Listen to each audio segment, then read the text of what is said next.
오늘 설교는 제가 한 가지 말씀드리면 신앙생활 가운데 가장 억울한 사람이 있습니다. 누굴까요? 신앙생활 하는데 가장 억울한 사람.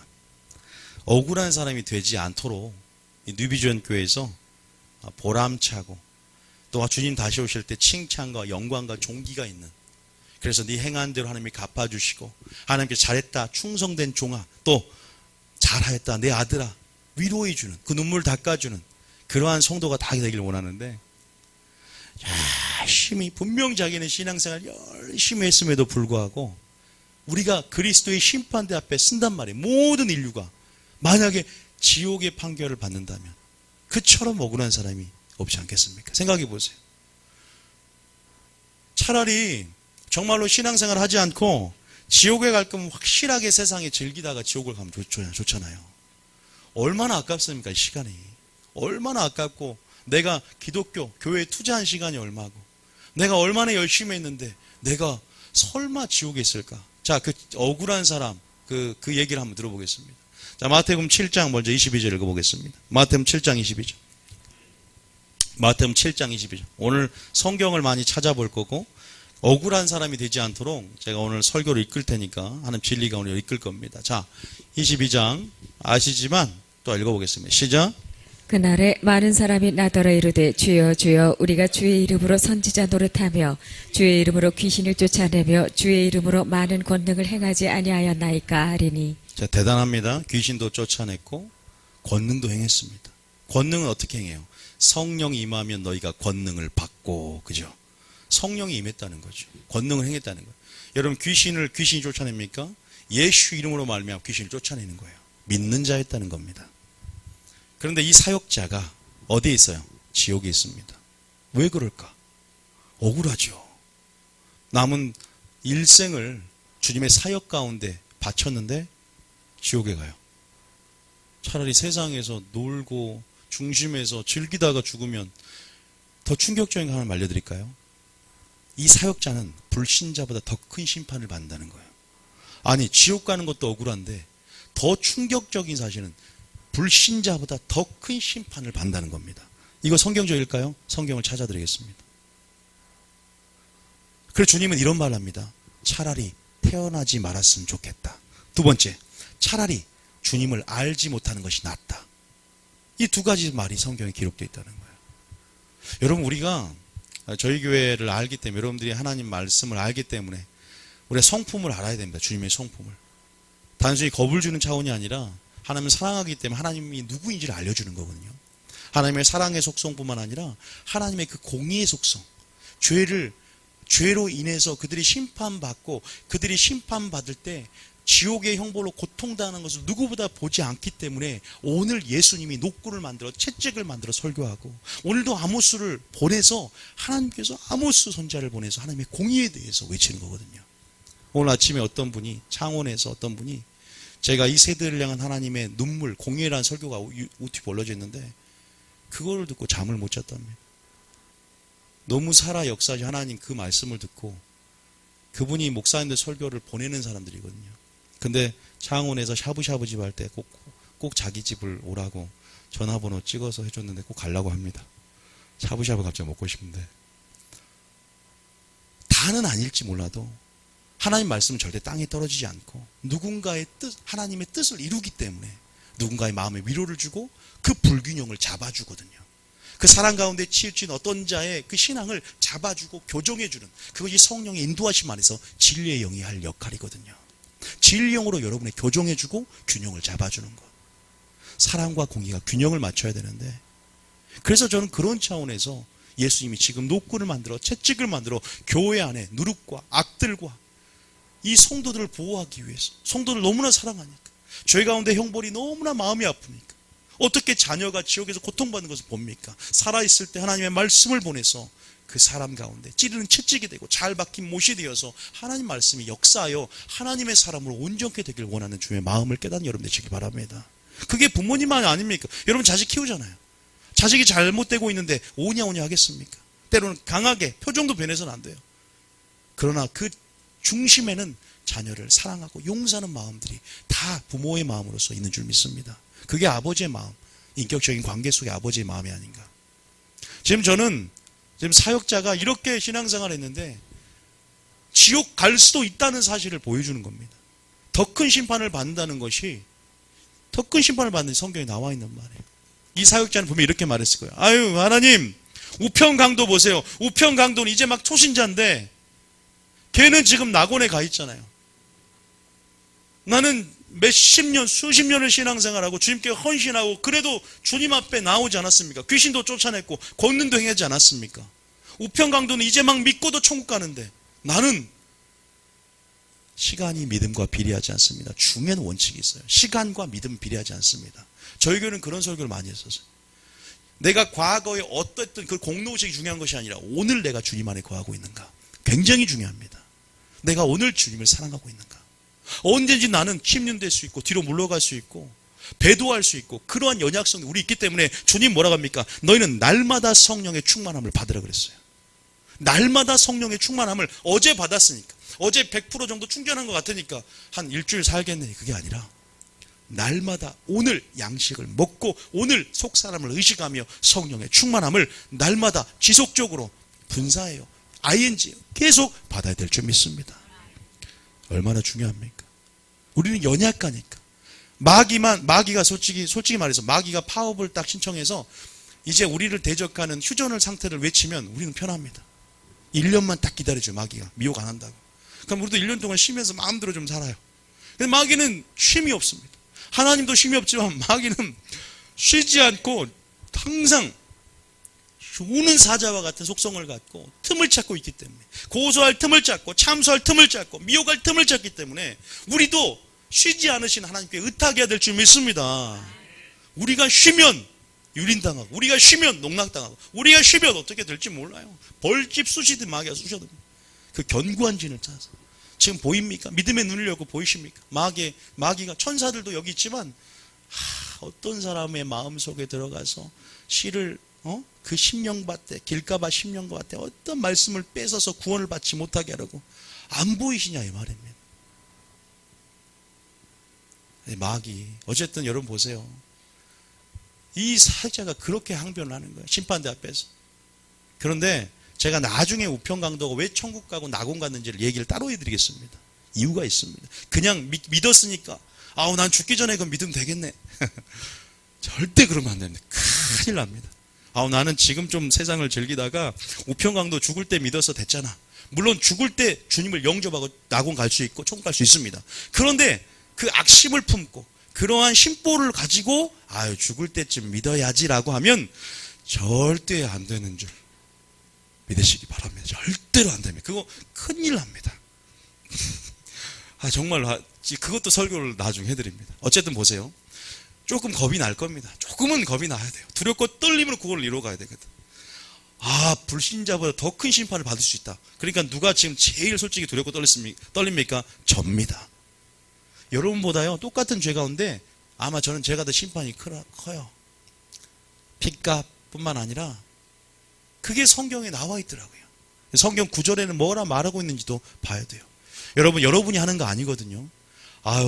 부담스럽고 주님 말씀은 어렵고 무겁고 저거 어떻게 행할 수 있습니까? 근데 성경이 뭐라냐면 그 말씀이 네 마음에 힘이 가까워서 입에 있고 마음에 있고 그 힘이 가까워서 이를 행할 수 있느니라. 그 말씀은 어렵고 무거운 것이 아니다. 왜? 내가 도와주겠다.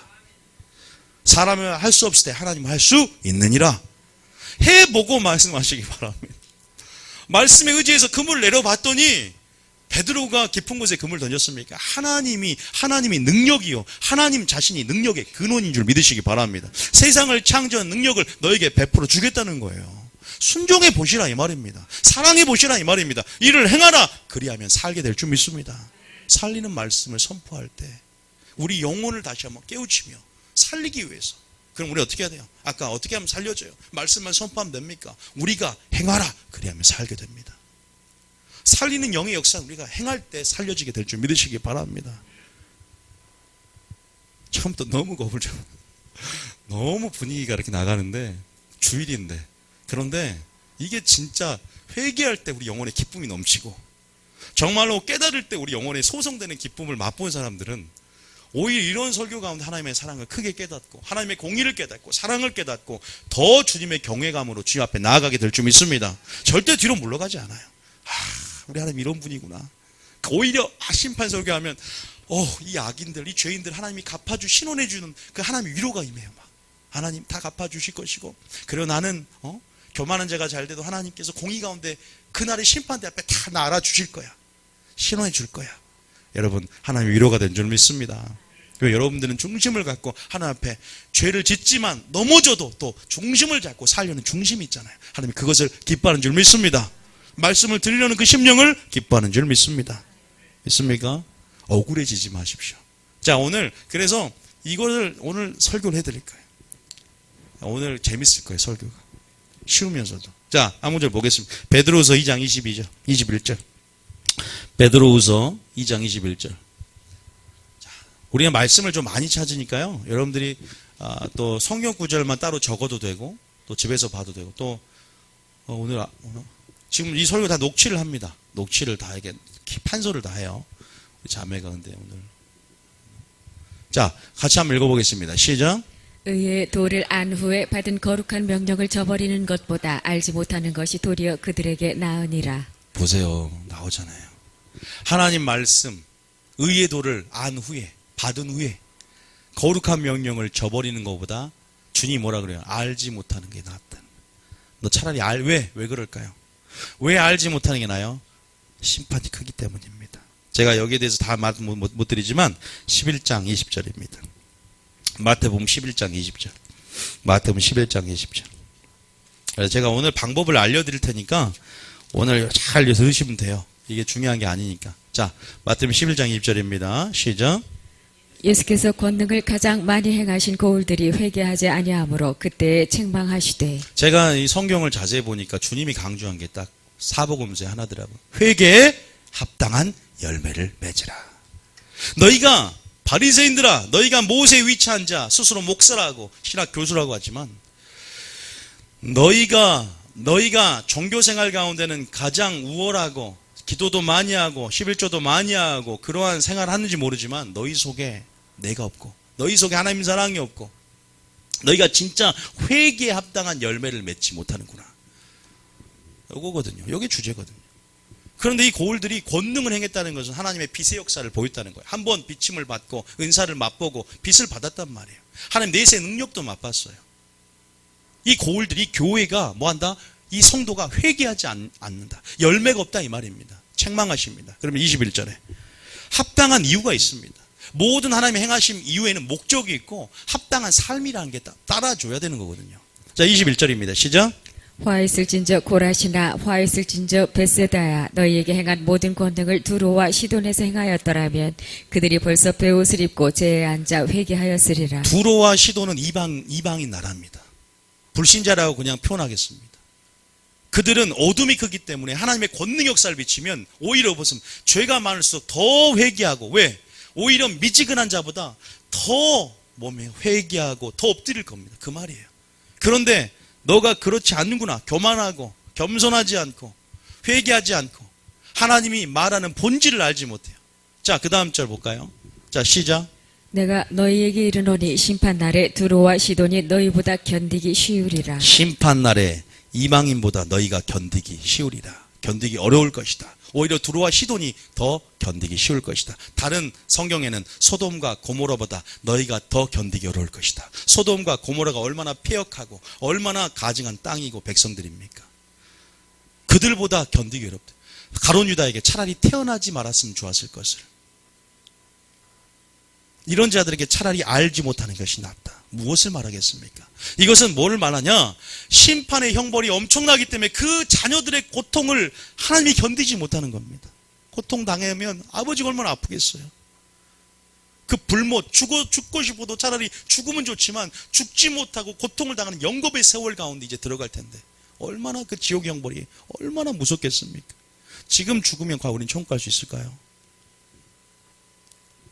여러분, 구원의 확신도 중요하지만 구원의 확신이 있어야 됩니다. 그럼에도 불구하고 두렵고 떨림으로 우리가 넘어질까, 선전할 건 넘어질까 두려워하고 조심하고, 하나님께 떨어질까 조심하며, 우리가 스스로 멸망당하지 않기 위해 스스로 조심하라는 성경 구절이 무엇을 말하는지, 믿음의 선한 싸움을 싸우고 나 믿음을 지켰노니 라고 담대한 확신 가운데 고백할 수 있는 그 담대함, 그 구원의 확신은 바로 주님 말씀에 순종함에 있는 줄 믿으시기 바랍니다. 주님을 아는 것 가운데 있는 줄 믿으시기 바랍니다.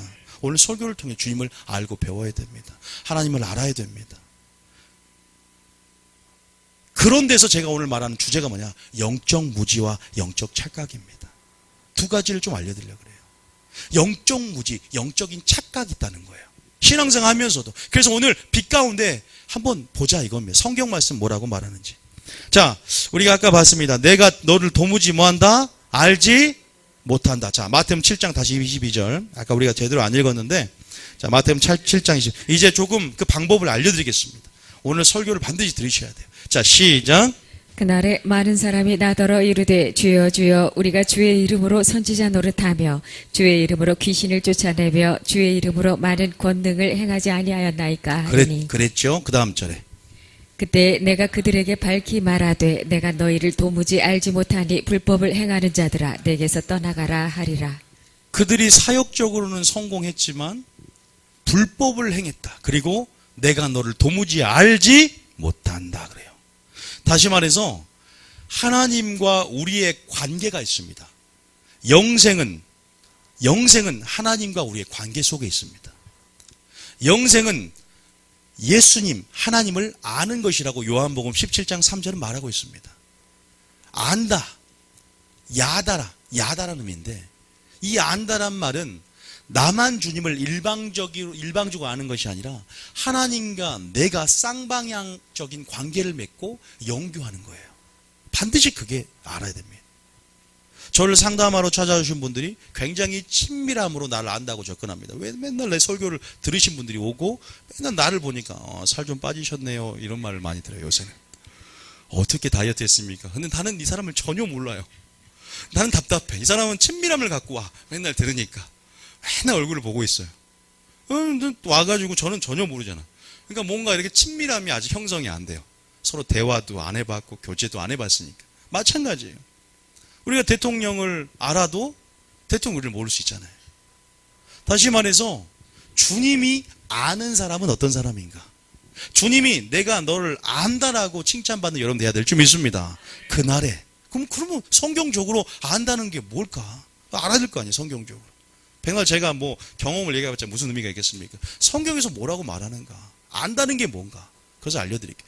먼저 원어적으로 야다라고 하는데 바로 이것은 성관계할 때 그 침실에서의 친밀함. 아가서에 보면은 내가 너로 들어가겠다. 뭐 보면은 내 살과 내 피를 먹고 마시라.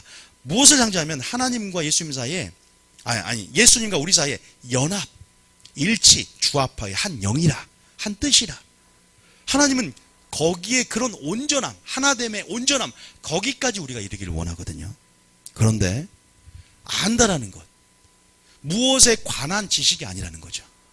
그죠? about 무엇이 아니야. 다시 말해서 그분을 목적으로 추구하며 그분 자신을 목적으로 아는 것이에요. about이 아니라 포가 되겠죠. 그거 굉장히 중요합니다. 그럼 성경 말씀에 뭐라고 기록되어 있는지. 어쨌든 그가 하나님 안에 거하지 않고 하나님 뜻 밖에 넘어섰어. 옳은 데가 아니라 불법이라는 곳에 있어. 불법이 뭐예요? 자, 우리 아시는 불법이 뭐예요? 불법은 곧 뭐니라? 죄니라. 일단 여기 나도 요한일서 3장 4장. 불법이 뭔지 알아야죠. 불법을 행하는 자 떠나가라자. 자, 시작. 죄를 짓는 자마다 불법을 행하나니 죄는 불법이라. 죄는 불법이다. 우리가 죄 한 번 지었다고 하나님을 떠나는 거 아닙니다. 그래서 죄론을 배워야 돼요. 습관적이고 의도적으로 또 얽매여지고 무겁고 그 죄에 얽매여지고 또 그 가운데 종노릇하고 이런 차원에서 우리가 점점 다시 말해서 요만한 죄 지었다고 지옥 가는 거 아니지만 요만한 죄도 지옥 가기 충분하다는 그 굉장히 모순된 이 형태의 진리를 반드시 주님 뜻 안에서 이해를 하셔야 돼요. 굉장히 어려울 수 있어요. 아니 하나님이 너 이 죄 지면 지옥 가고 이 죄 물론 명시된 죄도 있어. 뭐 간음죄, 살인죄. 그런데 우리가 무슨 도적질 한번 했다고 해서 바로 지옥 가는 거 아니에요. 그런데 도적질한 죄로 인해서 지옥 갈 수 있어요. 어렵죠? 이거 알아야 돼요. 이거 주님 마음 들어가면 보이기 시작합니다. 내 양심의 상태에 따라 보이기 시작합니다. 처한 상황과 믿음의 분량에 따라 또 하나님께서 그 다루시는 게 틀리거든요. 온전함이라는 것은 제 온전함이 따로 있고 초신자의 온전함이 또 있어요. 상대적인 부분들이 있습니다. 2달란트 받은 자는 2달란트 맺어야 되고 5달란트 받은 사람은 5달란트가 가집니다. 자, 어쨌든 여기서 뭐다? 불법을 행하는 자야. 내가 너를 도무지 알지 못한다고 그러는 거야. 아, 주님이 우리를 아는 게 뭘까? 좀 궁금해해야 됩니다. 난 주님이 지금 나를 알고 있을까? 어떻게 하면 주님이 나를 알 수 있을까? 궁금해야 되겠죠? 자, 어쨌든 불법은 고체라 그랬어요. 자, 어디를 보냐? 어디 요한일서. 먼저 2장 3절 봅니다. 요한일서 2장 3절. 요한일서 2장 3절. 친밀함이라는 거예요, 친밀함. 침실에서의 하나됨 같이 그 성관계를 나타낼 때 쓰는 용어예요, 야다는요. 자, 2장 3절입니다. 시작. 우리가 그의 계명을 지키면 이로써 우리가 그를 아는 줄로 알 것이요. 보세요. 히브리적 사고는요, 안다, 사랑한다, 이 목이 뭐예요? 계명을 지키는 거예요. 듣는다, 계명을 지키는 겁니다. 자, 우리가 그의 계명을 지키면 이로써 우리가 그를 아는 줄로 알 것이요. 4절까지 시작. 그를 아노라 하고 그의 계명을 지키지 아니하는 자는 거짓말하는 자요 진리가 그 속에 있지 아니하되. 그를 아노라고, 그러니까 주여 주여 해놓고 하나님의 계명을 지키지 않으면, 하나님의 뜻대로 행하지 않으면 결단코 천국에 들어갈 수 없다. 이를 행하라 그리하면 살리라. 행하고 순종하고 사랑하고 어떠한 열매 맺는 삶 가운데 믿음의 본질이 있어요. 믿음의 열매가 있고. 그러니까 사변적이고 그냥 지적인 동의 가지고는 주님이 그 믿음 맞아? 여러분, 옛날에 제가 영상 보여줬는데, 이거 어디 모르겠는데, 그 나이가라 폭포에서 밧줄을 연결해서 몇백 번씩 왔다 갔다 고개를 펼치는 그 사람이 있었는데, 구경꾼들 중에서 다 이제 내가 여기를 건널 걸 믿으십니까? 그러니까 다 믿는다 그래요. 그 믿음. 그런데 누가 제 등에 엎여서 같이 여기를 건너실 분 있습니까? 다 아무도 손 안 든다잖아요. 믿음이 있으면서 행해야지, 엎혀야죠. 여러분 진짜 믿음이 있습니까? 하나님이 세상을 창조한 거 믿습니다. 믿어요. 초등학교 때 믿어. 근데 하나님이 그 창조 역사가 지금 내 어려운 문제 가운데 일어날 거 믿습니까? 믿어야 됩니다. 오늘 내게 이루어질 것이다. can. 하나님의 그 할 수 있다. can이 will. 오늘 내게 할 것이라고 믿는 믿음이 하늘의 역사를, 하나님의 능력을 이 땅 가운데 풀어놓을 줄 믿습니다. 그게 중요하지 않겠습니까? 잘 보세요. 어쨌든 하나님을 안다는 것은 계명을 지키는 것이다. 자, 여기에만 나와 있냐? 진리가 없으니까. 진리라는 것은 예수님 자신이에요. 진리라는 것은 사랑입니다. 사랑을 행하는 것, 계명을 지키는 것 같은 말이에요. 진리가 그 속에 없고 예수님이 없다는 것을 증거하는 거예요. 생명이 없다는 것을 증거하는 거란 말이에요. 그러니까 여러분 기억하십시오. 무엇이 우선순위인가를 좀 잘 봐야 되죠. 귀신을 쫓아냈는데, 권능을 행했는데, 억울하게 모를 수 있다? 그 심판이 더 크다? 오늘 우리는 열매 맺는 삶을 살고 있는 거예요. 다시 말해서 제가 그래서 강조합니다. 사역자 이전에 먼저 주님 예배자 되길 원합니다. 하나님, 내가 사역적으로 제가 과거의 기름 부음 가운데 귀신을 쫓아내고 권능을 행할 수 있지만, 하나님 주님이 함께 하심으로 그 역사가 나타나게 하시고, 먼저는 내 속의 중심과 동기 가운데 열매를 맺어 주님께서 인정받는 자 되길 원합니다. 하나님이 아는 자가 되게 하옵소서. 이 한국교회가 하나님 너무 사역자는 넘치지만 주님 마음을 받는 진정한 예배자를 갖춘 사역자가 있습니까? 찬양하는 사람 많지만 진정한 그들의 삶이 예배자입니까? 그 다음에 요한복음 14장 15절. 요한복음 14장 15절까지. 자, 요한복음 14장 15절. 자, 봐보세요. 똑같은 말인데 어떻게 나오느냐. 자, 시작. 너희가 나를 사랑하면 나의 계명을 지키리라. 주님이 고별설교 14장 15장 10장에 나를 사랑하면 나의 계명을 지킨다는 거예요. 자, 봐보세요. 첫 번째는 그를 안다는 것은 그의 계명을 지키는 것이다. 그를 사랑하면 그의 계명을 지킨다. 예수님의 계명, 그게 뭐예요? 내가 너희를 사랑한 것 같이 너희도 사랑하라. 근데 이거 엄청난 말이에요.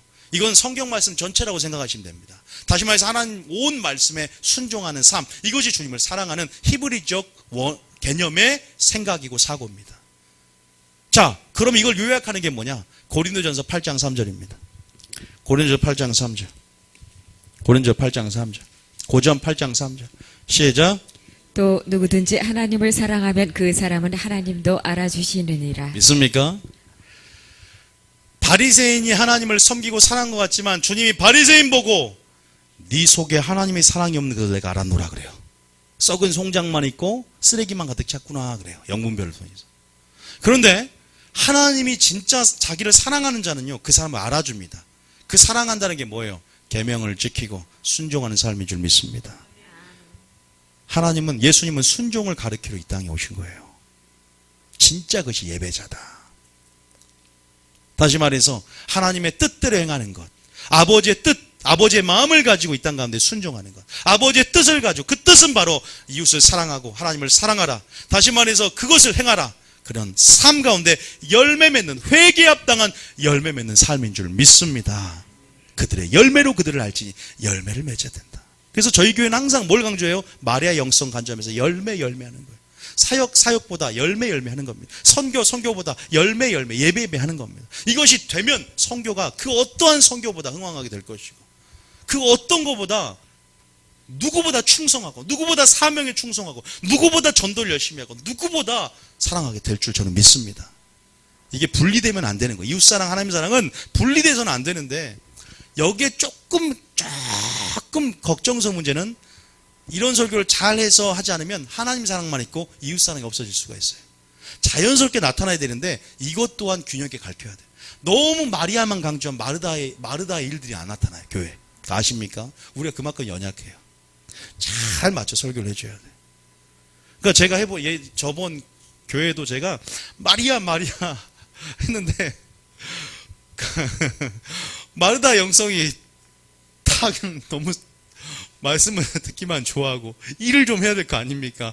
아니, 전도도 하고 봉사도 하고 구제도 해야 되는데 너무 강조하다 보니까 하나님 사랑을 너무 강조하다 보니까 이웃은 그냥 나만 말씀 들으면 되지, 뭐 나만 뭐 하면 되지. 균형을 맞춰야 한다는 거예요. 그러나 자연스럽게 나타나는 걸, 자원하는 심령이 들어오긴 하지만 또 우리가 이웃을 섬기는 법, 사랑하는 법도 말씀에서 배워야 돼요. 왜냐하면 믿는 도리들이 있거든요. 남편과 아내, 자식과 부모, 그 믿는 도리들이 성경에 구하라, 찾으라 그러면 하나님이 주시는 것처럼 그 모든 쓴물, 그 인생의 관계 속의 쓴물들을 말씀을 통해서 단물로 바꿔주신 줄 믿으시기 바랍니다. 그래서 그걸 찾아봐야 돼, 말씀에서. 자, 일단은 여러분 아시겠죠? 다시 말해서 이제, 어떤 사람을 하나님이 아는지, 사역 아무리 잘해도 하나님의 관계 속에 있다는 거야. 관계가 먼저라는 건 줄 믿으시기 바랍니다. 하나님의 관계가 먼저인 거예요. 그리고 열매 맺는 삶이 먼저라는 거예요. 일단 이것을 안 상태에서 이제 다 영적인 무지예요. 그 사역자도. 영적인 착각입니다. 이제 그 부분에 좀 더 알려드리려고 합니다. 자, 한 가지 말씀드리겠습니다. 고린도서 13장 5절 읽겠습니다. 고린도서 13장 5절. 고린도서 13장 5절. 지금 마지막 때가 되면 주님이 이렇게 말합니다. 말세 믿음 있는 자를 보겠느냐. 하나님이 믿음을 찾을 수 없다는 거예요. 왜? 불법이 성함으로 사랑이 식어지는 때, 불법이 성하다는 것은 마지막 때 하나님의 뜻이, 말씀이 땅에 떨어지는 때란 말입니다. 그래서 어둠과 깜깜함이 덮기 때문에 영분별을 갖고 주의 뜻을 이해하고 분별하라, 이 말입니다. 그래서 다시 말해서 우리의 행위가 어디에 떨어졌는가를 살펴봐야 되는데 그 믿음을 점검해야 될 줄 믿습니다. 믿음 점검이 중요해요. 내 영적인 실상을 반드시 점검해야 돼. 왜? 많은 사람들이 착각에 빠져 있고 많은 사람들이 무지 속에서 진리의 빛을 비추지 못함을 통해서 모른다는 거죠. 아까 그 사역자처럼 내가 심판대 앞에 서보니까 나를 모른다고 해요. 깜짝 놀라는 거예요. 그럴 수 있다는 거예요. 세월의 사건 속에서 지금 배가 깔아앉고 있는데 안내 방송에서는 가만히 있으세요, 괜찮습니다. 지금 안전할 수 없는 거예요. 지금 밖에서 보니까 지금 배가 가라앉고 있는데 무엇을 봐야 돼? 무엇을 들어야 됩니까? 지금 정확히 봐야 됩니다. 때를 따라 양식을 받고 분별할 수 있는 눈이 있어야 돼요. 물론 그거보다 더 중요한 것은 말씀드려서 본질이라 그랬어요. 그럼에도 불구하고 믿음 안에 있는가 너희 자신을 시험하고 너희 자신을 확증하라. 뭔가 우리 믿음을 점검하라는 분명한 말씀을 주십니다. 다윗은요 이렇게 점검합니다. 시편 139편입니다. 23절. 다윗 보세요. 다윗은 하나님 마음에 합한 자였고 아름다움을 앙망하며 왕의 자리보다 예배자의 자리를 사모해서 날마다 예배하러 율법을 날마다 말씀에 새긴 자였어요.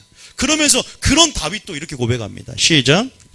하나님이여 나를 살피사 내 마음을 아시며 나를 시험하사 내 뜻을 아옵소서. 그죠? 보세요. 내 시험해 주세요. 내 뜻을 아옵시고 나를 살펴주세요, 하나님. 24절에 내게 무슨 악한 행위가 있나 보시고 나를 영원한 길로 인도하소서. 하나님, 내가 악한 행위가 있나 나를 보시고 나를 영원한 길로 인도해 주소서. 이렇게 고백해야 될 줄 믿습니다.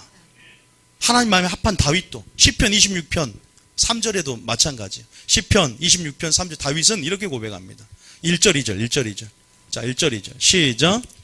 내가 나의 완전함에 행하여 싸우며 흔들리지 아니하고 여호와를 의지하여 싸우니 여호와여 나를 판단하소서. 여호와여 나를 판단하소서. 내가 완전함에 행했다는 것을 자신 있게 선포하지만 하나님 그럼에도 불구하고 여호와여 나를 주님의 시각으로 살펴보소서. 나는 스스로 내가 믿음이 있다, 내가 스스로 아버지 나 이 정도 됐다라고 착각할 수 있기 때문에 하나님 말씀으로 내 행위가 어디에 떨어졌는지, 내가 본질은 가지고 있는지, 내가 생명이 있는지 주님 말씀으로, 주님 그 거울로, 선명한 거울로, 그 선명한 빛으로 나의 어둠이 있나 없나를 살펴주시고 악한 얘기가 있나를 살펴주시고 나를 살피고 시험하사 내 뜻과 내 양심, 내 믿음, 내 마음을 단련해 주시옵소서.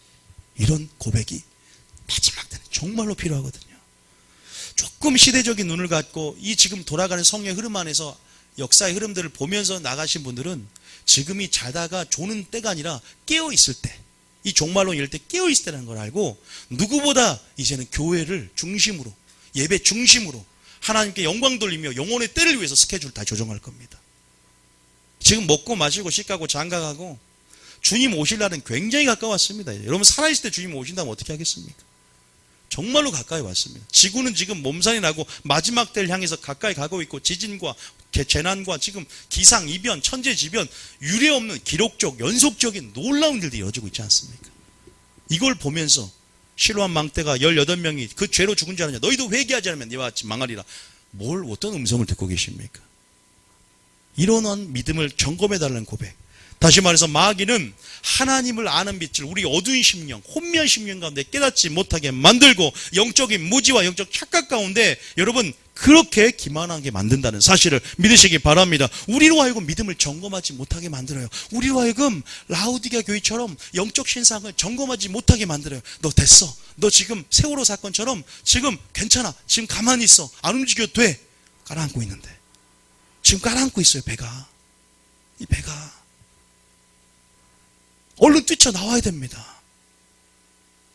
그래야 삽니다. 이런 것들 가운데 영적 어떤 부분들을 우리가 주셔야죠. 보여야죠. 모든 사건에는 이면적인 주님의 뜻과 섭리를 찾아낸 자들은 찾아낸단 말이에요. 이런 건. 타이타닉도 마찬가지잖아요. 비슷한 거잖아요. 영화 속에도 그렇게 하는 뜻이 있어요. 여러분 보십시오. 3가지를 있습니다. 하나님께서 어떤 자들이 마지막 때는 영적 무지와 착각을 망하느냐. 자, 마가복음 12장 24절입니다. 마가복음 12장 24절. 마가복음 12장 24절. 시작. 예수께서 이르시되 너희가 성경도 하나님의 능력도 알지 못함으로 오해함이 아니냐. 마지막 때 그들이 왜 멸망당하게 생겼냐? 성경도 하나님의 능력도 알지 못하고 오해한다. 오해하는 것은 자유가 아닙니다. 착각은 자유가 아닙니다. 마지막 때 반드시 오해를 풀어나고 진리의 오해가 넘어서서 오류를 발견하고 누룩을 발견하고 반드시 선명한 빛 가운데 계시와 조명을 받아야 됩니다. 안약을 사서 발라야 돼요. 오해해서는 안 됩니다. 마지막 때는 오해할 수도 있지? 안 돼요. 말 한마디가 죽고 사느냐입니다. 생명이냐 사망이냐입니다. 말 한마디 때문에 책 한마디도 사람은 인생을 바꾼다면 하나님의 말 한마디는 명령이고 말 한마디도 가감하지 말라. 더하는 자는 내가 재앙을 더할 것이요 감한 자는 내가 생명체 이름을 지워버리고 빼버린다 그랬어요. 하나님 말씀 한마디 지극히 적은 계명 하나라도 지키고 가르치는 자에게는 천국의 상이 크고 이 한마디라도 빼고 지키지 않은 자는 어떻게 되겠습니까? 작다 일컬음을 받는 것은요 굉장히 무시무시한 말입니다. 설사 구원을 받을지라도. 여러분 오해한다는 거죠. 예수님이 정확하게 그들을 향해서 말합니다. 믿는 자들에게 말하는 거예요. 지금 교회에게. 절대 하나님의 능력 성경 오해해서는 안 됩니다. 자, 2번째입니다. 호세아 4장 6절. 호세아 4장 6절. 왜 마지막 때 이 사역자처럼 내가 심판대 앞에서 억울하냐? 자, 시작. 내 백성이 지식이 없으므로 망하는도다. 내가 지식을 버렸으니 나도 너를 버려 내 제사장이 되지 못하게 할 것이요 내가 내 하나님의 율법을 잊었으니 나도 내 자녀들을 잊어버리리라. 내 백성이 여호와를 아는 지식이 없어 망한답니다. 하나님 아는 지식이 없답니다. 그 지식은 누가 줘야 돼요? 여러분들도 성경에 그러한가 안 그러한 걸 상고하지만 먼저는 주의 종들이, 먼저는 양에게 하나님의 꼴을 먹여야 할 주의 종들이, 제사장들이 율법을 구하고 지식을 구하며 백성에게 그 죄에서 떠나게 해야 되는데 나도 너를 버려 내 제사장이 되지 못했다. 말라기 보면 그 제사장들의 타락에 대해서 말하면서 왜 그들에게 악한 길에서 떠나게 만들지 못하게 했고, 왜 제사장들은 율법을 구해야 했거늘 그 율법을 구하지 않고 네모를 주면 이에 평강을 외치며 그렇게 타협하고 진리와 타협하고, 왜 그렇게 하나님 말씀이 아닌 것들에 가감하며 그들에게 이제 지금 세월호 사건처럼 지금 무너지고 있는데 평강하다 평강하다 평강하다 외치냐 이 말이에요. 파수꾼 지금 나팔을, 하나님의 나팔을 불 경고를 메시지를 주셨는데 왜 파수꾼이 나팔을 불고 경고를 외쳐야 되는데 왜 외치지 않냐 이 말입니다. 여호와께 주셨건을 외쳐야 된다는 것입니다. 그런데 제사장들이 타협하고 선지자들이 타락하고 이 마지막 때 이런 놀랍고 기괴한 일들이 일어난다 말합니다. 어디 나온 줄 아세요? 에레미야 5장 봐보세요. 제일 마지막 절. 이런 일들이 일어난, 마지막 때는 이런 일들이 일어난다고 말합니다. 에레미야 5장 제일 마지막 절 봐보세요. 제일 마지막 해봐. 자, 그 다음 30절부터 시작. 이 땅에 무섭고 놀라운 일이 있도다. 31절. 선지자들은 거짓을 예언하며 제사장들은 자기 권력으로 다스리며 내 백성은 그것을 좋게 여기니 마지막에는 너희가 어찌하려느냐. 문제는 뭔지 아십니까? 백성들도 이것을 좋게 여겨버리는 거예요. 타협해버리는 거예요. 좋은 게 좋은 거다. 우리 목사님은 심판에 관한 설교 안 하고 사랑 설교하고 용서한 설교하고 은혜 설교만 하고, 왜 이게 듣기 좋고 등을 가려주고, 이게 당연히 하나님의 사랑. 근데 이것이 나쁘다는 것이 아니라 내가 다시 너를 정죄하지 아니하노니 더 심한 것이 생기기 전에 죄를 짓지 말라라는 설교까지 음성까지 드려야 된다는 거예요. 제 말은 정죄 안 하는 거, 그 사랑이죠. 그 사랑 가운데 강권하여 출발하지만 그 경계의 말씀 가운데 우리가 혹 지옥 갈까 두려워하는 감정, 두렵고 떨림이라는 구원을 이루어나가는 감정이 우리 가운데 필요한 줄 믿으시기 바랍니다. 이거라는 거죠. 근데 좋게 여겨버린다는 거예요. 다시 말해서 정리하면 성경도 하나님의 능력도 오해하거나 요하는 지식이 없었기 때문에 그 백성이 망한다고 분명하게 이 말씀의 기갈인 세대 가운데 하나님은 지금도 아모스 선지자를 보내서 외치고 있습니다. 일개 부족한 저를 통해서도 그것을 외치게 만들어요. 예수님이 노끈을 만들어 채찍을 만들어 교회 가운데 엎어버립니다. 많은 초신자들이 실족합니다. 어떻게 사랑의 예수님이 성질을 내고 교회 안에서 그렇게 다 엎어버리지? 사랑의 예수님 맞아? 그러면서 실족한 초신자도 있어요. 여러분, 절대 나로 인하여 실족하지 않는 자가 복이 있도다. 실족해서는 안 됩니다. 하나님을 알아야 될 줄 믿습니다. 예수님을 알아야 되는 거예요. 한 구절만 더 보겠습니다. 베드로후서 3장 18절. 베드로후서 3장 18절. 모든 것이 다 보세요. 말씀에 있잖아요. 베드로후서 3장 18절. 베드로후서 3장 18절. 시작. 오직 우리 주 곧 구주 예수 그리스도의 은혜와 그를 아는 지식에서 자라가라. 영광이 이제와 영원한 날까지 그에게 있을지어다. 예수님 한번 믿었으면 구원 받습니까? 주님은 뭐라고 해요? 자라가라 말합니다.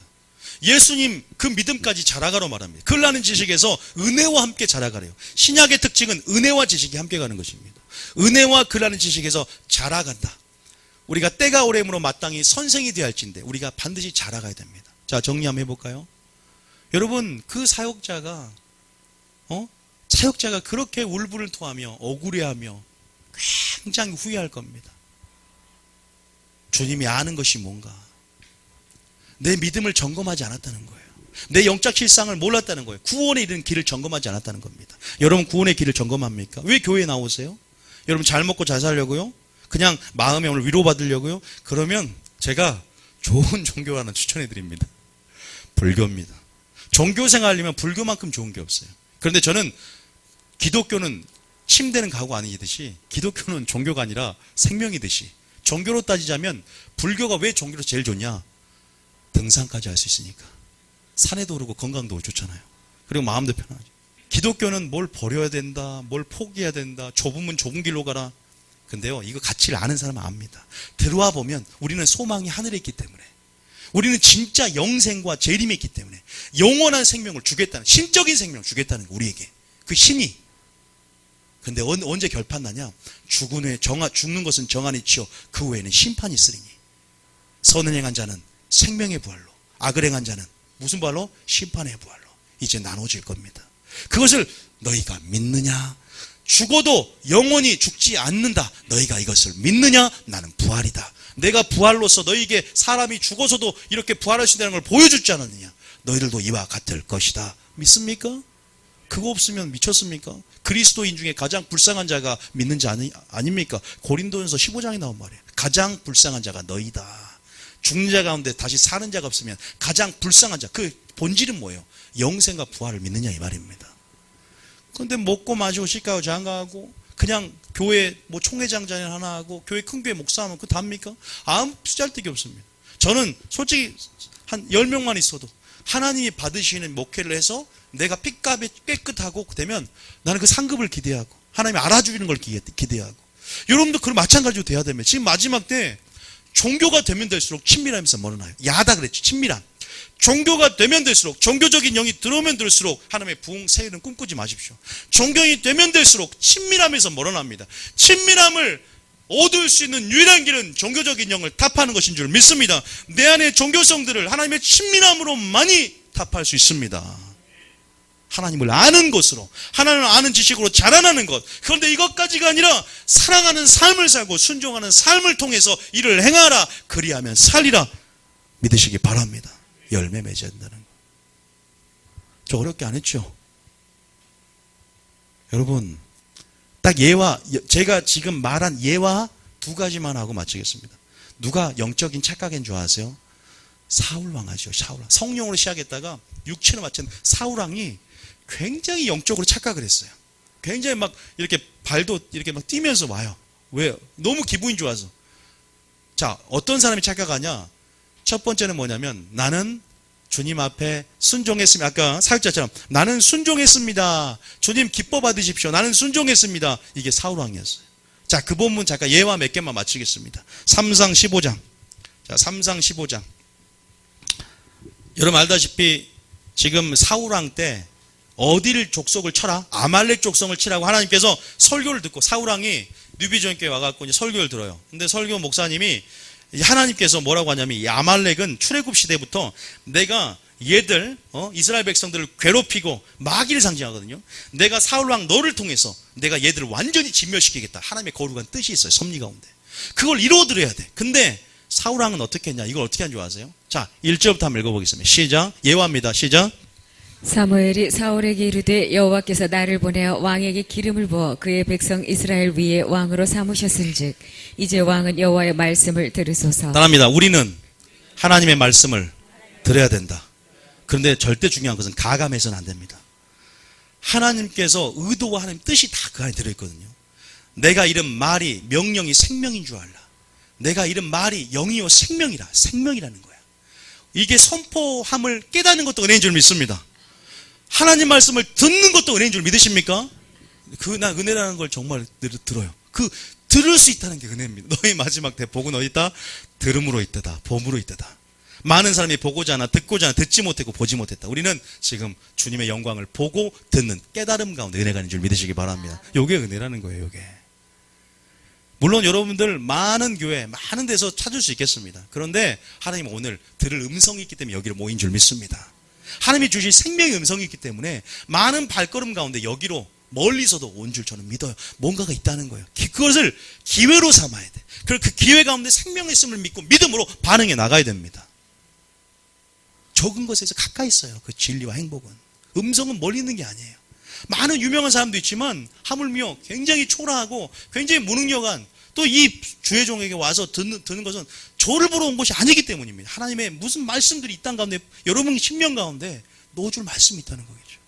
자 보세요. 어쨌든 왕은 여호와의 말씀을 들어야 된다라고 이제 사울왕이 여기 앞자리 지금 앉아가지고 잘 들었어요. 기쁜 마음으로 받았어요. 어떤 마음으로? 기쁨 중요합니다. 제가 왜 기쁨만 받았는지 아는 줄 아세요? 여러분 자갈밭 가시떨기밭이 여러분 구원 못 받죠. 왜? 열매가 없잖아. 자갈밭 가시떨기가 알죠. 좋은 밭만 열매를 맺잖아요. 그런데 여러분 성경 보면은 자갈밭인 심령도 그 말씀을 기쁜 마음으로 받되 그리고 가시떨기밭도 그 마음을 기쁜 마음으로 받되 그러나 열매가 없어서 그 밭은 버림받습니다. 기쁜 마음으로 받는 것이 중요한 게 아니라니까요. 이를 행하라 그리하면 살리라. 순종한 삶이 중요한 거예요. 또. 지금 여기서 마찬가지야. 사울왕이 기쁜 마음으로 와서 받았어요. 근데 이제 아말렉을 가서 쳐 죽이라는 거야. 그냥 노인이나 애기들이나 다 쳐서 죽이라 이 말이에요. 하나님께서. 왜? 마귀를 상징해요. 자, 그런데 어떻게 행했나 봅시다. 2절에 시작. 만군의 여호와께서 이같이 말씀하시기를 아말렉이 이스라엘에게 행한 일 곧 애굽에서 나올 때에 길에서 대적한 일로 내가 그들을 벌하노니 자, 그 다음, 보세요. 이게 연유를 말하는 거. 내가 왜 이렇게 아말렉에게서 하는 줄 아느냐? 출애굽기 17장 사건 때문에 나 이제 그들을 진짜 쓸어버릴 거다. 그때는 아말렉의 죄악이 관영되지 않아서 내가 조금은 참고 있었다. 그러나 죄악이 쌓여서 공의 한계를 넘어가 이제 내가 너를 통해서, 사울아, 내가 너에게 기회를 주는 것이다. 내가 너를 통해서 이들을 쓰러뜨릴 기회를 줄게. 여러분, 우리가 순종할 기회가 있는 줄 믿으시기 바랍니다. 다시 말해 축복받을 기회가 있다는 겁니다. 우리 하나님의 열매로 맺어질 기회를 준다는 거예요. 순종할 기회는 축복받을 기회. 다음에 순종할 기회는 축복받는 기회다. 얼마나 감사합니까? 자, 그러면서 근데 얘기를 하는 그 다음 절 볼까요? 자, 그 다음 3절 읽어보세요. 시작. 지금 가서 아말렉을 쳐서 그들의 모든 소유를 남기지 말고 진멸하되 남녀와 소아와 젖 먹는 아이와 우양과 낙타와 나귀를 죽이라 하셨나이다 하니. 명령은 떨어졌어요. 그 명령 가감하게 해서는 안 돼. 자, 그 다음 절에 시작. 사울이 백성을 소집하고 그들을 들라임에서 세어보니 보병이 20만 명이요 유다 사람이 10,000명이라. 5절 좀 넘어가. 자, 5절 넘어가. 6절 넘어가고 7절 넘어가고. 왜냐하면 다 배경 설명이 9절 읽어봅니다. 시작. 사울과 백성이 아각과 그의 양과 소의 가장 좋은 것 또는 기름진 것과 어린 양과 모든 좋은 것을 남기고 진멸하기를 즐겨 아니하고 가치 없고 하찮은 것은 진멸하니라. 하나님께서 다 진멸하라고 했습니까? 진멸하지 말라고 했습니까? 다 진멸하라. 근데 뭐라 그래요? 자기가 좋은 말씀은 받아들였고 자기 하기 싫은 건 안 합니다. 인본주의적으로 어린 양과 모든 좋은 것을 남깁니다. 진멸하기를 즐겨하지 않다. 순종을 즐겨하지 않고 어쨌든 자기의 견고한 진 가운데 하나님 말씀을 거릅니다. 주의 종도 그렇게 설교할 수도 있는 거고요. 성도들도 말씀을 받을 때 자기가 원하는 식, 권위의 상처가 있으면 심판 설교 듣기 싫어. 나는 사랑 설교만 해줘. 부드러운 설교만 해줘. 그럴 수 있다니까요. 내게 부드러운 설교만 해주셔서 한다니까요. 가차없는 하찮은 것은 진멸한다. 분명히 하나님 떨어뜨렸는데 그 무서운 말씀이잖아. 공의 가운데 말씀이잖아. 근데 이렇게 반응을 했어요. 자, 그 다음 절 10절 보겠습니다. 자, 어쨌든 10절 계속 읽어봅니다. 시작. 여호와의 말씀이 사무엘에게 임하니라. 이르시되 11절에 내가 사울을 왕으로 세운 것을 후회하노니 그가 돌이켜서 나를 따르지 아니하며 내 명령을 행하지 아니하였음이니라 하신지라. 사무엘이 근심하여 온 밤을 여호와께 부르짖으니라. 계속 읽어볼게요. 13절까지. 사무엘이 사울을 만나려고 아침에 일찍이 일어났더니 어떤 사람이 사무엘에게 말하여 이르되 사울이 갈멜에 이르러 자기를 위하여 기념비를 세우고 발길을 돌려 길갈로 내려갔다 하는지라. 근데 보세요. 자기를 위해서 기념비도 세웁니다. 자기 공로의식이 그러니까 중심부터가 좀 잘못됐는데 13절이 굉장히 중요합니다. 시작. 사무엘이 사울에게 이른즉 사울이 그에게 이르되 원하건대 당신은 여호와께 복을 받으소서. 내가 여호와의 명령을 행하였나이다 하니. 뭐라고 합니까? 나 주님 명령 행했습니다. 즐거운 마음 내려와요. 사무엘 당신 복을 받으소서. 내가 하나님 원하는 명령에 순종했습니다라고 착각함에 들어옵니다. 그날의 발길이 돼. 이미 말씀을 버렸으므로 사울 어떻게 해요? 버린 상태입니다. 삼손이 착각했죠. 오, 머리가 잘렸고 여호와의 영이 이미 떠났는데도 자기 힘을 계력을 발휘할 줄 알았단 말이에요. 우리는 이러한 말라기 시대에 살고 있어요. 주여 내가 주를 언제 멸시했습니까? 아니다, 네가 나를 멸시했다. 주여 내가 언제 완악한 말로 주를 대적했습니까? 아니다, 네가 나를 대적했다. 주님 내가 언제 지금 도적질했습니까? 아니, 네가 도적질했다. 11조와 헌물이니라. 말라기 읽어보셨어요? 라우디게아 보세요. 나는 부자라. 나는 부유하여. 나는 부족한 것이 없다나. 내가 네 영적 실상을 아노니 네가 가난하고. 보세요. 네가 벌거벗었고 네가 눈이 멀었다. 우리 상태, 우리 믿음을 점검해야 된다는 겁니다. 그날의 발길이 돼. 만약에 정말 우리는 하나님 말씀이라는 거울로, 하나님 말씀이라는 빛으로 우리 행위가 어디에 떨어졌는지를 살펴보고 있습니까? 날마다 주를 기쁘시게 할까 시험하라 그랬습니다. 그냥 믿기만 하면 천국 간다는 구원의 안정감 속에 기만하면서 마치 유대인 백성처럼 선민의식 가운데 우리는 심판이 피해갈 거야. 여호와의 날에 이방인, 두로와 시돈 이런 심판을 당하지 우리는 피해갈 거야. 우리는 성전에 있으니까 성전에만 가면은 우리는 안전해. 주의 마음이 있고 눈이 있어. 그런데 어떻게 해요? 성전을 내다 던져버리겠다 그래요. 하나님께서 너희들이 착각하지 마라. 아모스가 뭐라 그래요? 이방인의 바 너희들을 향한 심판이다 그래요. 남북 유다가 이방인의 손에 다 잡혀가 버리잖아요.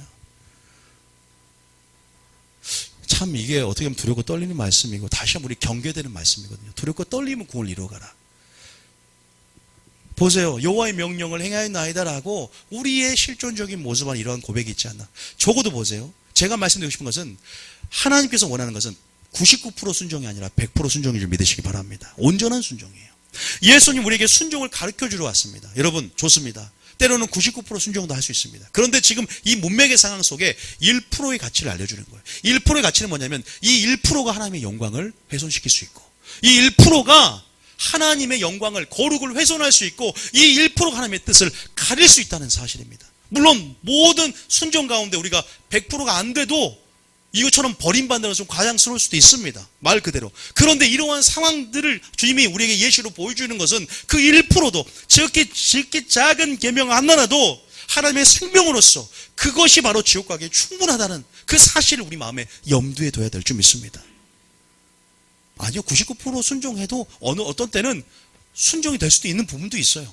모든 상황 속에서 이거를 다 적용시킬 수는 없지만 이 본문에서 그 1%의 가치, 여러분, 그래서 100%의 순종, 100%의 순종, 그렇게 예수님의 순종처럼 어떻게 1%까지 내가 살고 싶은 욕심 조금도 없이 죽기까지 복종해야 된다는 겁니다. 누구처럼?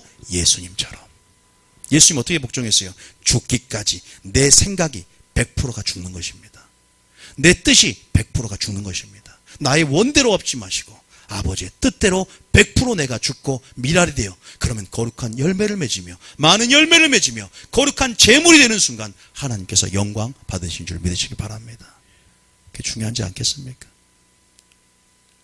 하늘이 능력이 떨어지는 것보다 당장에요, 내가 죽는 설교가 더 유익할 수 있어요. 때로는요, 내가 죽으면 정말로 살 수 있습니다. 하나님의 은사와 능력을 체험하는 것보다 내가 죽어야 된다는 설교를 듣는 것이 은혜일 수 있어요. 그것은 정말로 은혜일 수 있습니다. 물론 그 모든 것이 내가 죽고자 죽어집니까? 하나님의 은혜를 맛봐야 되고 빚진 자의 심령이 돼야 되고 하나님의 은혜가 있어야 되고 그리고 주님의 성령의 충만함 안에서 성령께서 그것을 하게 하시는 줄 믿으시기 바랍니다. 여러분 어떻게 생각하세요? 나는 순종을 했다라는 착각, 그 착각이 우리 가운데 있지 않는가? 제가 한 가지 예만 들고도 마치겠지만, 원래는 이게 참 한 가지 예만 들고 마치겠어요. 누가복음 15장 봐보세요. 누가복음 15장 이것만 하고, 알다시피 26절입니다.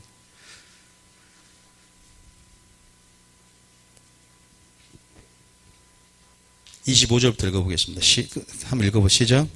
마다들은 밭에 있다가 돌아와 집에 가까이 왔을 때 풍악과 춤추는 소리를 듣고 한 종을 불러 이 무슨 일인가 물은데 대답하되 당신의 동생이 돌아왔음에 당신의 아버지가 건강한 그를 다시 맞아들이게 됨으로 인하여 살진 송아지를 잡았나이다 하니, 그가 노하여 들어가고자 하지 아니하거늘 아버지가 나와서 권한대 아버지께 대답하여 이르되 내가 여러 해 아버지를 섬겨 명을 어김이 없거늘 내게는 염소 새끼라도 주어 나와 내 벗으로 즐기게 하신 일이 없더니 아버지의 살림을 창녀들과 함께 삼켜버린 이 아들이 돌아오매 이를 위하여 살진 송아지를 잡으셨나이다.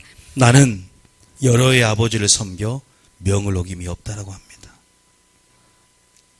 나는 순종했다 이겁니다. 난 하나님을 섬겼다 이겁니다. 하나님을 사랑했다 이겁니다. 그런데 이 아들은 이미 하나님과 마음이 분리되어 있습니다. 주님의 마음 안에서 나오는 열매가 없습니다. 시기하고. 작은 아들이 탕자가 돌아와서 회개하며 주님 앞에 돌아왔는데 그것을 받아들일 마음이 없습니다. 질투하고 회개하지 못하 원망하고 질투하고 불만을 토로하며 그 아비 마귀의 성품을 그대로 삶 가운데 보입니다. 그를 아노라는 것은 그의 계명을 지키는 것이요, 그가 하나님을 알지 못하는 것은 그 속에 진리가 없기 때문이다. 예수가 없기 때문이다. 생명이 없기 때문이다. 열매가 없기 때문이다. 여러분 이 본문을 보십시오. 뭐라고 말씀합니까? 가장 위험한 것이 집 안의 탕자입니다. 둘째 아들은 회개합니다. 그 어둠을 보고 그 어둠이 얼마나 큰지, 얼마나 하나님의 품이 그리운지 상대적으로 느끼며 돌아옵니다. 그 의로 말미암아 삽니다. 그런데 지금 이 큰아들은 순종했다라는 사울처럼 지금 착각에 빠져 있습니다. 영적인 오해에 빠진, 아버지의 마음을 모르고 아무것도 모르고 있습니다. 진짜 순종의 참 의미가 무엇인지 순종했다는 거죠. 자, 여러분 어떻게 생각하는지 모르지만 하나님을 섬기는 것이 창조의 목적인 줄 믿으시기 바랍니다. 믿습니까? 29절 놔둬보세요. 29절. 하나님을 섬기는 것이 창조의 목적이다. 왜? 하나님을 섬기는 게 창조의 목적이다. 출애굽기 3장 12절 펴보세요. 출애굽기 3장 12절. 출애굽기 3장 12절. 자, 창조의 목적이 뭐냐? 하나님의 영광을 위하여 창조됐다. 자, 시작. 하나님이 이르시되 내가 반드시 너와 함께 있으리라. 내가 그 백성을 애굽에서 인도하여 낸 후에 너희가 이 산에서 하나님을 섬기리니 이것이 내가 너를 보낸 증거니라. 애굽은 세상을 말하고 우리가 죄에서 구원받는 것을 말하는 모형입니다. 출애굽 모티브라고 하죠. 그래서 애굽은 세상을 말하고 우리는 그 애굽 세상의 짐 노역에서 고역살이에서 구원을 받아서 홍해라는 세례를 건너고 우리가 광야로 들어온 거예요. 가나안 땅 천국을 가는 거예요. 그런데 보세요. 여기서 뭐라고 하냐면 애굽에서 인도하여 낸 후에 어디에서 하나님을 섬기기 위해서 우리가 창조되고 구원받는 줄 믿으시기 바랍니다. 큰아들은 고백합니다. 내가 하나님을 섬겨. 하나님을 사랑하면 뭐한다? 명령을 지킨다. 하나님을 사랑하고 하나님을 안다는 것은 계명을 지킨다 그랬어요. 내가 하나님을 섬겨. 명을 어김이 없다. 그런데 뭐라 그랬어요?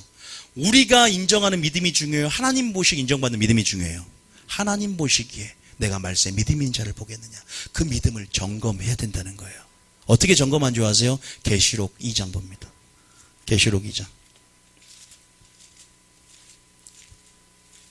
계시록 2장.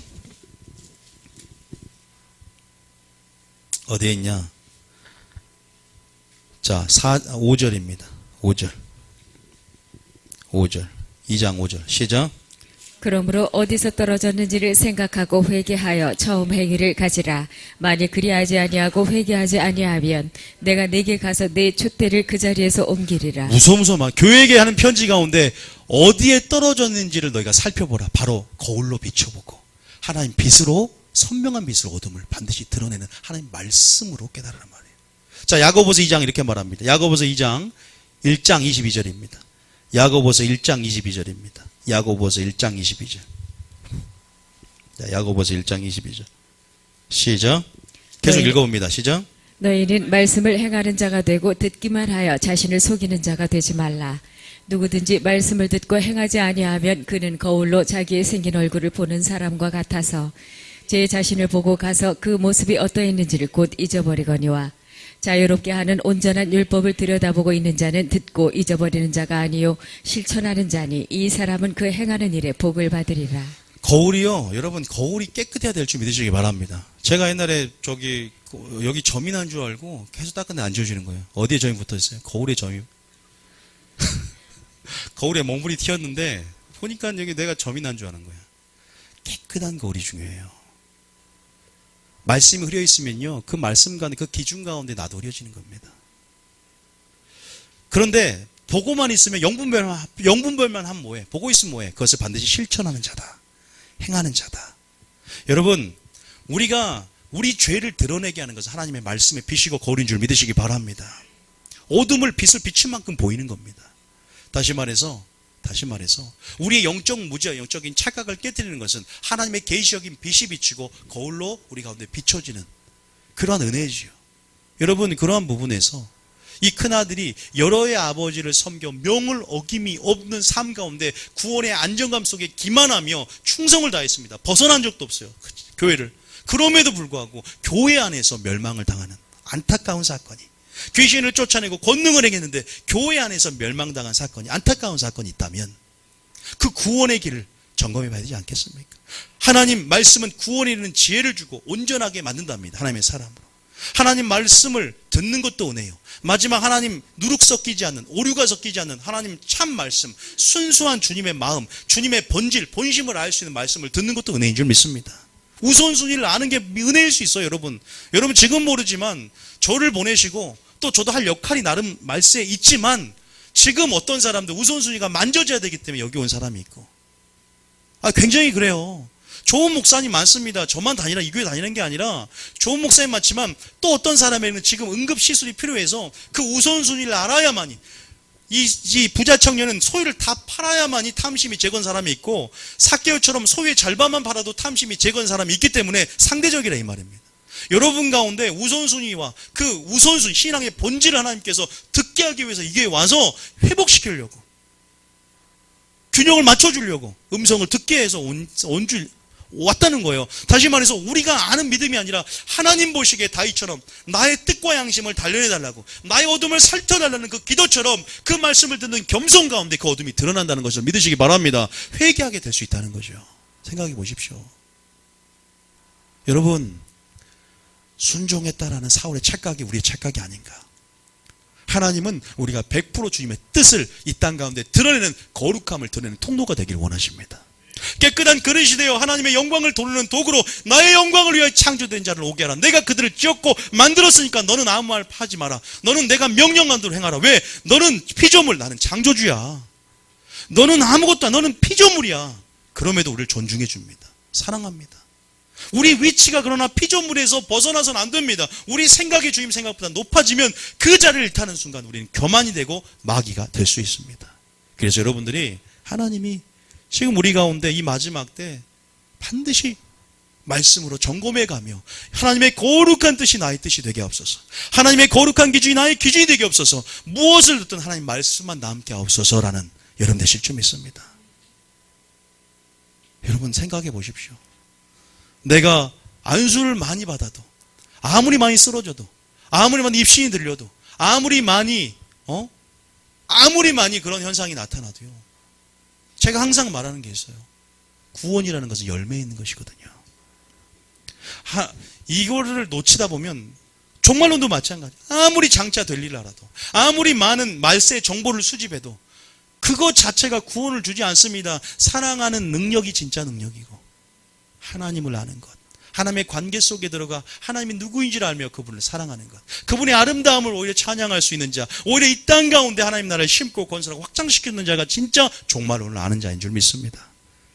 그걸 기억하셔요. 저는 아무것도 몰라요. 저는 이 세대를 분별할 수 없습니다. 그래서 하나님을 사랑합니다. 그리고 더 열매 맺기를 원합니다. 더 적극적으로 주님께 초점을 맞추고 나아가기를 원합니다. 그럼 그 자는 사는 거예요. 여러분, 그래서 오늘 말씀을 통해서 다시 한번 주님의 뜻과 거룩한 뜻과 연합되어져서 그 사모하는 열심히 그 마음이 여러분 가운데 들었으면 좋겠고요. 우리가 다시 한번 믿음을 말씀을 점검해 가며 우리의 모든 기준들을 주님으로 세우는 복 있는 여러분 될 줄 믿습니다.